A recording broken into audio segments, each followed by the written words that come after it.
چلیے آج کچھ ایسی باتیں کرتے ہیں جنہیں نثر میں کہنے کی اجازت نہیں مگر شاعرانہ خبریہ انداز میں کہنے کی پوری اجازت ہے. تو شروع کرتے ہیں. یہ پاکستان کی سیاست کا جنازہ ہے. اسے رات کے اندھیرے میں مکمل خاموشی سے اٹھایا جائے.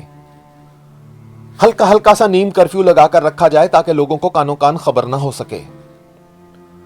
صحافت کی طرف سے فکر کرنے کی کوئی ضرورت نہیں. صحافت پوری رازداری سے سوٹا پی کر سو رہی ہے. میڈیا پورا تعاون کر رہا ہے. یہ کیا؟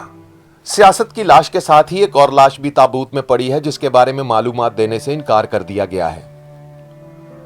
سنا ہے کہ پتلی تماشا لگانے والوں کے استبل سے ایک موز اور گھوڑا بھاگ نکلا ہے، جبکہ دوسرا جو پکڑا گیا ہے اسے زبانوں کو گونگا کرنے والے جادوگر کے حوالے کر دیا گیا ہے. فرض کے نام پر غرض کے پیالے میں پانی کی مسلسل فراہمی کے لیے 2 اعلیٰ سطح کی نیلی ٹینکیاں نصب کی جا چکی ہیں. امید کی جاتی ہے کہ جنازہ گاہ کے اندر پرندہ پر اور چرندہ چر نہ مار سکے گا. حساس اداروں کی گاڑیوں پر پھولوں کی چادریں چڑھائی جا رہی ہیں، جبکہ ایک نغمہ بھی جاری کیا گیا ہے جس کے اشعار ہیں: پھول کسی اور کے، مالی کوئی اور، چمچہ کسی اور کا اور طبلہ کوئی اور.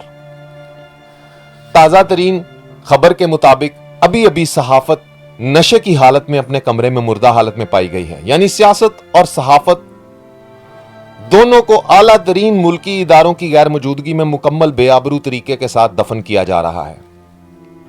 فرض کے کھلاڑیوں کا مکمل فوکس اس وقت کرکٹ ہے اور اس سے لگتا بھی ہے کہ ورلڈ کپ کے فوراً بعد بابر اعظم کا سافٹ ویئر بھی اپڈیٹ کیا جائے گا.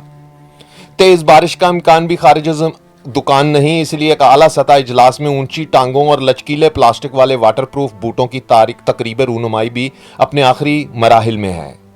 ان بوٹوں کی خاص بات یہ ہے کہ ان کے ساتھ آپ جرابیں نہ بھی پہنو تو پیروں سے بدبو نہیں آتی. آج کے اس نیم برہنہ اور مکمل معنی خیز ویڈیو کالم سے عزیر رشید کو اجازت دیجیے.